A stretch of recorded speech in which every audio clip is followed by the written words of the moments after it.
Hi ವೀಕ್ಷಕರೇ, ಎಲ್ಲರಿಗೂ ನಮಸ್ಕಾರ. ನೋಡಿ, ಗೃಹಲಕ್ಷ್ಮಿ ಯೋಜನೆಯ ಪ್ರತಿಯೊಂದು ಫಲಾನುಭವಿಗಳಿಗೆ ನಿಮ್ಮ ಬ್ಯಾಂಕ್ ಖಾತೆಗೆ ಸರ್ಕಾರ 3 ತಿಂಗಳ 6,000 ಹಣನ ಜಮಾ ಮಾಡ್ತಾ ಇದೆ.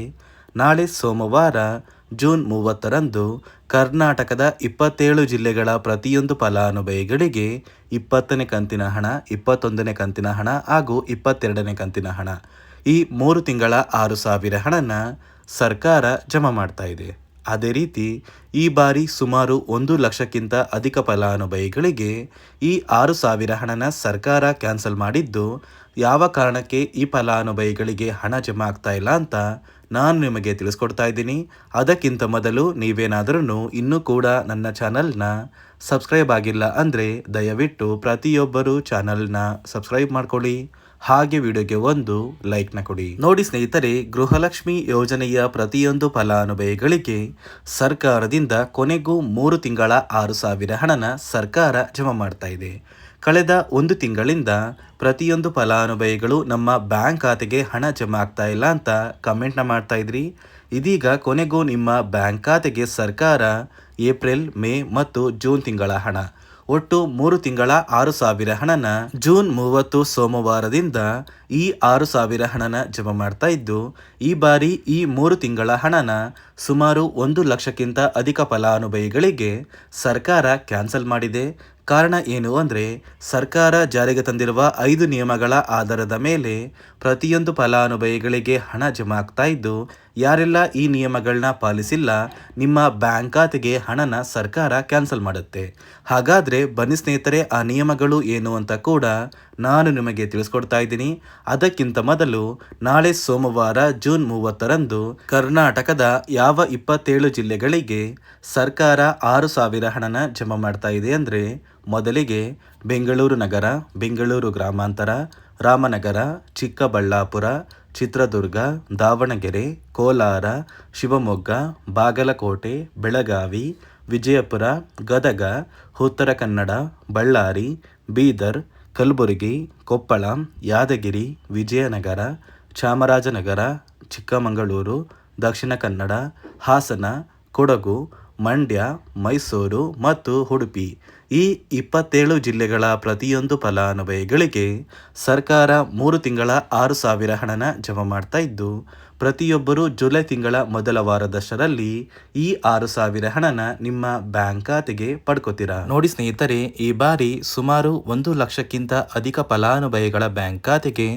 ಸರ್ಕಾರ ಗೃಹಲಕ್ಷ್ಮಿ ಯೋಜನೆಯ ಹಣನ ಜಮಾ ಮಾಡ್ತಾ ಇಲ್ಲ. ಕಾರಣ ಏನು ಅಂದರೆ, ನಿಮ್ಮ ಬ್ಯಾಂಕ್ ಖಾತೆಗೆ ಡೆಬಿಟ್ ಮೂಲಕ ಹಣ ಜಮಾ ಮಾಡುವಂತಹ ಸಂದರ್ಭದಲ್ಲಿ ಸರ್ಕಾರ ಸಾಕಷ್ಟು ಫಲಾನುಭವಿಗಳ ಒಂದು ಬ್ಯಾಂಕ್ ಖಾತೆಗೆ ಹಣ ಜಮಾ ಮಾಡೋದನ್ನು ಕ್ಯಾನ್ಸಲ್ ಮಾಡಿದೆ. ಯಾಕಂದರೆ ಇತ್ತೀಚೆಗೆ ಹಣಕಾಸು ಇಲಾಖೆ ಜಾರಿಗೆ ತಂದಿರುವ 5 ನಿಯಮಗಳ ಆಧಾರದ ಮೇಲೆ ಪ್ರತಿಯೊಂದು ಫಲಾನುಭವಿಗಳಿಗೆ ಸರ್ಕಾರ ಈ ಒಂದು ಹಣನ ಜಮಾ ಮಾಡ್ತಾ ಇದ್ದು, ಯಾರೆಲ್ಲ ಫಲಾನುಭವಿಗಳು ಈ ನಿಯಮಗಳನ್ನ ಪಾಲಿಸಿಲ್ಲ ನಿಮ್ಮ ಬ್ಯಾಂಕ್ ಖಾತೆಗೂ ಕೂಡ ಹಣ ಜಮಾ ಆಗೋದಿಲ್ಲ. ಹಾಗಾದರೆ ಬನ್ನಿ ಸ್ನೇಹಿತರೆ, ಸರ್ಕಾರ ಜಾರಿಗೆ ತಂದಿರುವ ಆ 5 ಹೊಸ ನಿಯಮಗಳು ಏನು ಅಂತ ನಾನು ನಿಮಗೆ ತಿಳಿಸ್ಕೊಡ್ತಾ ಇದ್ದೀನಿ. ನೋಡಿ ಸ್ನೇಹಿತರೆ, ಮೊದಲನೆಯ ಒಂದು ನಿಯಮ ಬಂದು, ಸಾಕಷ್ಟು ಫಲಾನುಭವಿಗಳು ಹೊಂದಿರುವಂತಹ ಒಂದು ರೇಷನ್ ಕಾರ್ಡ್ ಏನಿದೆ, ಆ ಒಂದು ರೇಷನ್ ಕಾರ್ಡ್ನ ಮನೆಯ ಸದಸ್ಯರ ಪ್ರತಿಯೊಬ್ಬರ ಒಂದು ಆಧಾರ್ ಕಾರ್ಡ್ನ ನಿಮ್ಮ ರೇಷನ್ ಕಾರ್ಡ್ಗೆ ಕಡ್ಡಾಯವಾಗಿ ಲಿಂಕ್ ಮಾಡಿಸ್ಬೇಕು.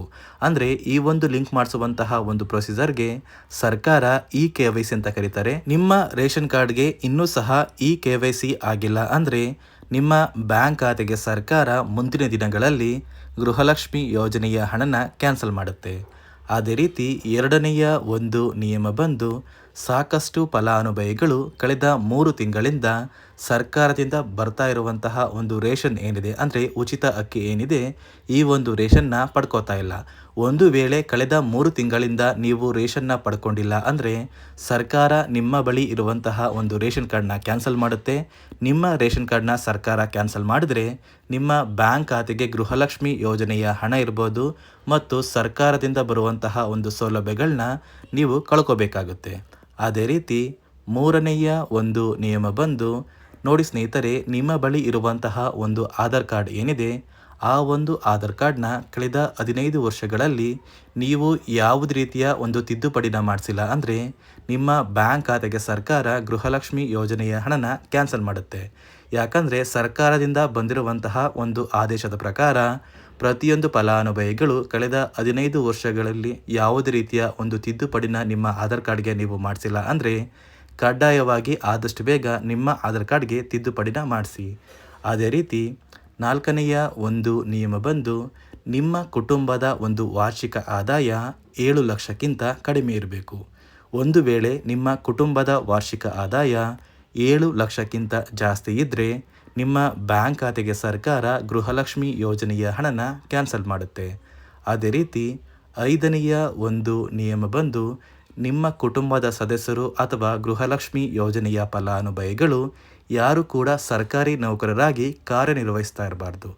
ಒಂದು ವೇಳೆ ನಿಮ್ಮ ಕುಟುಂಬದಲ್ಲಿ ಯಾರೇ ಆಗಿದ್ರೂ ಸರ್ಕಾರಿ ನೌಕರರಾಗಿ ಕಾರ್ಯನಿರ್ವಹಿಸ್ತಾ ಇದ್ದರೆ ನಿಮ್ಮ ಬ್ಯಾಂಕ್ ಖಾತೆಗೆ ಗೃಹಲಕ್ಷ್ಮಿ ಯೋಜನೆಯ ಹಣ ಕ್ಯಾನ್ಸಲ್ ಆಗುತ್ತೆ.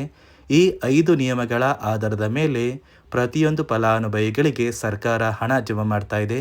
ಒಂದು ವೇಳೆ ನೀವು ಈ 5 ನಿಯಮಗಳನ್ನ ಪಾಲಿಸಿಲ್ಲ ಅಂದರೆ ನೀವು ಕೂಡ ಗೃಹಲಕ್ಷ್ಮಿ ಯೋಜನೆಯ ಹಣದಿಂದ ವಂಚಿತರಾಗಬೇಕಾಗುತ್ತೆ. ನೋಡಿ ವೀಕ್ಷಕರೇ, ಸರ್ಕಾರದಿಂದ 3 ತಿಂಗಳ 6,000 ಹಣನ ಜಮಾ ಮಾಡ್ತಾ ಇದ್ದು ನಾಳೆ ಜೂನ್ 30 ಅಂದರೆ ಜೂನ್ ತಿಂಗಳ ಕೊನೆಯ ದಿನದಿಂದ ಜುಲೈ ತಿಂಗಳ ಮೊದಲ ವಾರದಷ್ಟರಲ್ಲಿ ಪ್ರತಿಯೊಬ್ಬರು ಈ 6,000 ಹಣನ ಪಡ್ಕೋತೀರಾ ಅಂತ ಹೇಳ್ತಾ ಇದಿಷ್ಟು ಸರ್ಕಾರದಿಂದ ಬಂದಿರುವಂತಹ ಒಂದು ಹೊಸ ಮಾಹಿತಿಯಾಗಿದೆ.